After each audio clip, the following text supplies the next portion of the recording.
Hi everyone, welcome back to Banusami Kitchen. நாம இன்னைக்கு ரொம்பவே ஃபேமஸான முட்டை மிட்டாய் எப்படி செய்யலாம்ன்றது தாங்க பார்க்க போறோம். ரொம்ப ஜூஸியா இருக்குங்க. ரொம்ப சுலபமான ரெசிபி தான். ஈஸியா நீங்க இத செஞ்சு முடிச்சிடலாம்.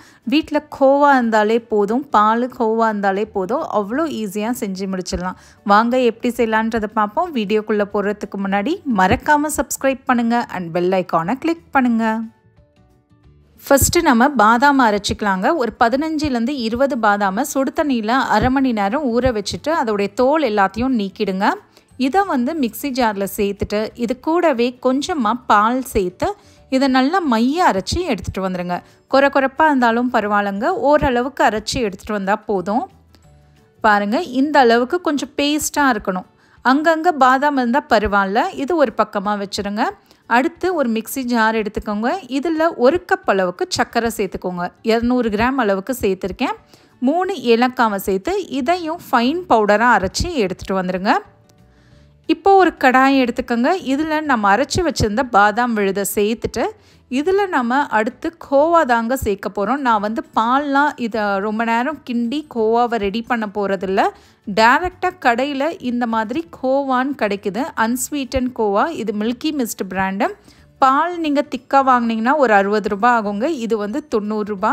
எல்லா சூப்பர் மார்க்கெட்லேயும் இந்த கோவா கிடைக்குது.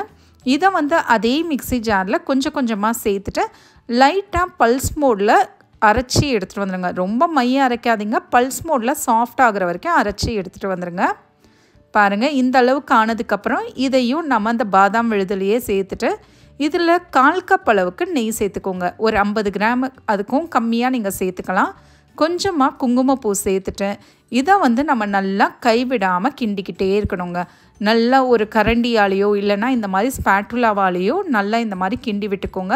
ஏன்னா கட்டிகள் மாதிரி இருக்குது பார்த்தீங்களா, அதை நம்ம சாஃப்ட் ஆக்கிட்டோன்னா நமக்கு ஈஸியாக இருக்கும் முட்டை கலக்கும் போது. நீங்கள் பாலில் கூட கோவா எடுக்கலாங்க, ஆனால் அது ரொம்ப டைம் எடுக்கும். அதனால இந்த மாதிரி கோவா வாங்கி செஞ்சிங்கன்னா சட்டுன்னு முடிஞ்சிடும். இப்போ நாம் இதில் கிட்டத்தட்ட ஒரு 6 முட்டைகளை சேர்த்துக்கலாங்க. நான் ஒவ்வொரு முட்டையாக உடச்சி இதில் சேர்த்துட்டு நல்லா கலந்து விட்டுக்கோங்க. முட்டை அடிக்கிற விஸ்க் இருந்ததுன்னா இல்லை கரண்டியாலேயோ இந்த மாதிரி நல்லா கலந்து விட்டுக்கோங்க. ஒவ்வொரு முட்டையாக உடச்சி ஊற்றி கலந்து விடணுங்க. எல்லாத்தையும் ஒரே முறையில் செஞ்சிடக்கூடாது. அடுத்து 2வது முட்டையும் உடச்சி இதே மாதிரி நல்லா கலந்து விட்டுக்கோங்க. டோட்டலாக நான் 6 முட்டை சேர்த்துருக்கேன்.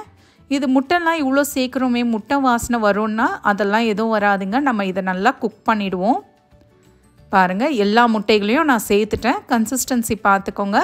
இப்போ நாம் அரைச்சி வச்சுருந்த சர்க்கரையும் சேர்த்துட்டு இதை நல்லா கரைச்சி விட்டுக்கோங்க. அந்த சர்க்கரை முழுசாக கரைஞ்சிடணும். இப்போ பார்த்திங்கன்னா சர்க்கரை நல்லா கரைஞ்சிடுச்சு.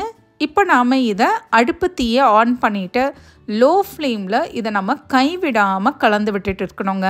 நீங்கள் அப்படியே விட்டிங்கன்னா கீழே அடி பிடிச்சிரும். லோ ஃப்ளேம் மீடியம் ஃப்ளேமில் ஒரு 2லேருந்து 3 நிமிஷம் இதை கைவிடாமல் கிண்டி விட்டுட்டே இருங்க. எக்ஸாக்டாக ஒரு 3 நிமிஷத்துலேயே அது திக்காயிட்டு வந்துடுங்க. நான் காட்டுறேன் பாருங்கள். நீங்கள் போடும் போது பால் மேலே திரிஞ்ச மாதிரி தெரியுது பாருங்கள் அந்த கோவா. ஆனால் நீங்கள் கிளற நல்லா திக்காயிடும். கன்சிஸ்டன்சி எப்படி இருக்கணும்னு பார்த்தீங்கன்னா ஒரு கேக் பேட்டர் எப்படி இருக்கணுமோ அந்த அளவுக்கு தாங்க இருக்கணும். பாருங்கள், நல்லா திக்காயிட்டே வருது பாருங்கள். கரண்டிலேருந்து இப்படி எடுத்திங்கன்னா உங்களுக்கு நல்லா திக்காக அந்த கரண்டியில் ஒட்டணும். இந்த அளவுக்கு தான் இருக்கணும்.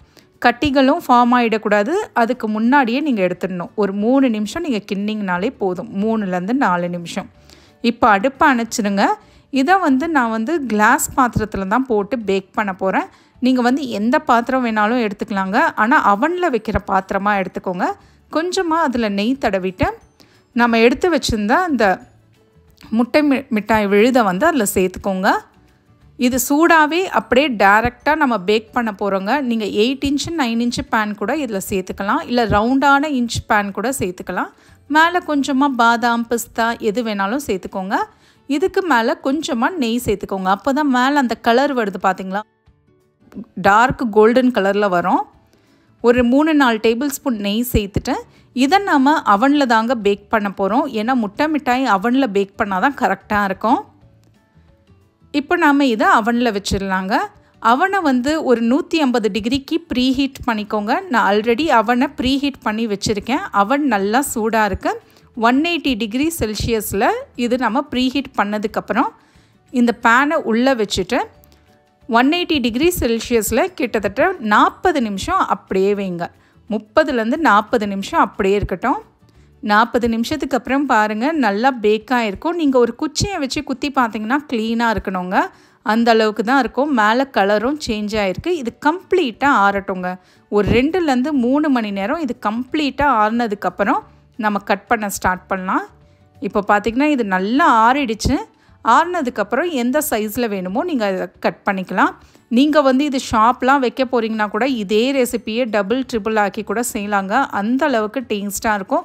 நீங்கள் கடையில் வாங்கி சாப்பிட்றத விட இது அந்த அளவுக்கு ருசியாக இருக்கும். உள்ள ஜூஸியாக சாஃப்டாக இருக்குங்க. பாருங்கள் எவ்வளோ ஜூஸியாக இருக்குது பாருங்கள். இந்த அளவுக்கு நீங்கள் கரெக்டான அளவில் செய்யும் போது உங்களுக்கும் இது சூப்பராகவே வரும். இதே அளவுகளோடு ட்ரை பண்ணி பார்த்துட்டு எப்படி வந்ததுன்றதை எனக்கு கமெண்ட்ஸில் சொல்லுங்கள். மறக்காமல் சப்ஸ்கிரைப் பண்ணுங்கள் அண்ட் பெல் ஐக்கானை கிளிக் பண்ணுங்கள். தேங்க்யூ ஃபார் வாட்சிங்.